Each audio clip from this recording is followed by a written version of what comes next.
ফারুক মিয়া 2015 সাল থেকে তিনি একজন প্রবাসী শ্রমিক। 15 থেকে 26 এই 12 বছরে তিনি বাংলাদেশের ব্যাংকিং চ্যানেল ব্যবহার করে দেশে পাঠিয়েছেন প্রায় $60,000।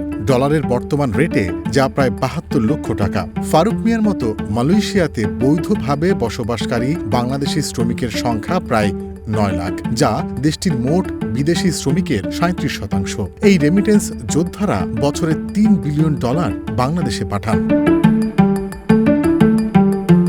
সোশ্যাল মিডিয়ার এই ভিডিওগুলোর টপিক চায়না থেকে পণ্য আমদানি। একটি দেশ থেকে কি পরিমাণ আমদানি হলে মানুষ টাকা দিয়ে বা বিনামূল্যে এই ধরনের কোর্স করে তা একবার চিন্তা করুন। বাংলাদেশের প্রধান সাপ্লাই চেইন হাব চায়না থেকে $25 বিলিয়ন পণ্য আমদানি হয় প্রতি বছর। একই সাথে চায়না বাংলাদেশের মেজর ইনভেস্টমেন্ট ও ডিফেন্স পার্টনার।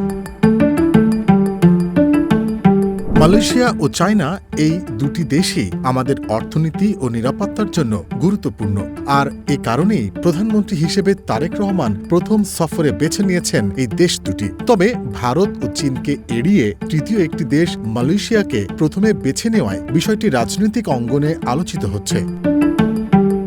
বিশ্লেষকরা বলছেন, ভারত চীন ইস্যুতে সরাসরি অবস্থান এড়িয়ে চলা, দুই দেশের সঙ্গে সম্পর্কের ভারসাম্য বজায় রাখার বার্তা দেয়া এবং ভারতকে ঘিরে জনমনে বিদ্যমান প্রতিক্রিয়াকে বিবেচনায় রেখে কৌশলগত দিক থেকেই প্রধানমন্ত্রী তার প্রথম সফরের গন্তব্য হিসেবে মালয়েশিয়াকে বেছে নিয়েছেন বলে মনে করা হচ্ছে। মালয়েশিয়া বাংলাদেশের জনশক্তি রপ্তানির চতুর্থ বৃহৎ গন্তব্য হলেও বিভিন্ন জটিলতা ও সিন্ডিকেটের কারণে দেশটির শ্রমবাজার এখন বন্ধ রয়েছে।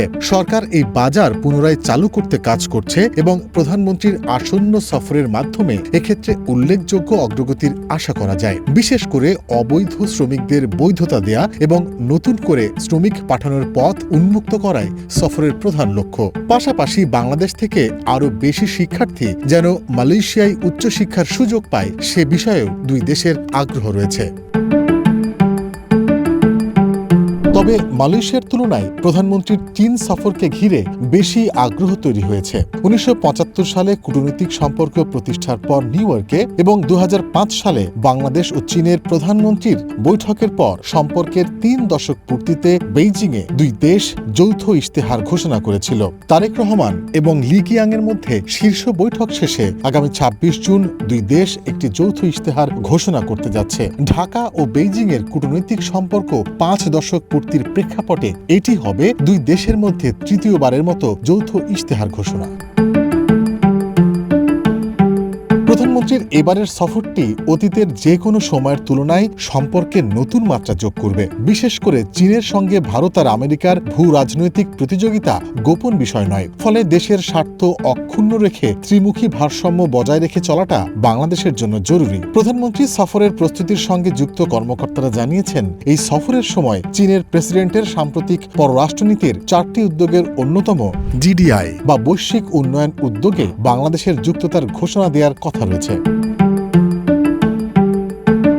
23 থেকে 26 জুন বেইজিং সফরে বাণিজ্য, শিক্ষা, স্বাস্থ্য এবং প্রতিরক্ষা সহ বিভিন্ন খাতে প্রায় 15টি সমঝোতা স্মারক স্বাক্ষরের সম্ভাবনা রয়েছে।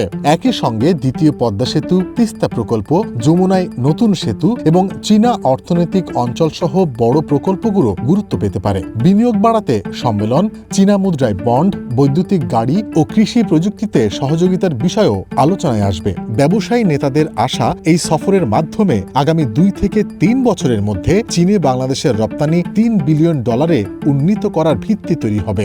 প্রধানমন্ত্রীর সফর দুই দেশের কৌশলগত সম্পর্কের স্তরে নতুন মাত্রা যোগ করবে। বিশেষ করে বাংলাদেশ জিডিআইতে যোগ দিচ্ছে, ব্রিক্স, এসিও এবং আরসিপে যোগ দিতে চীনের সমর্থন পেতে চাইছে।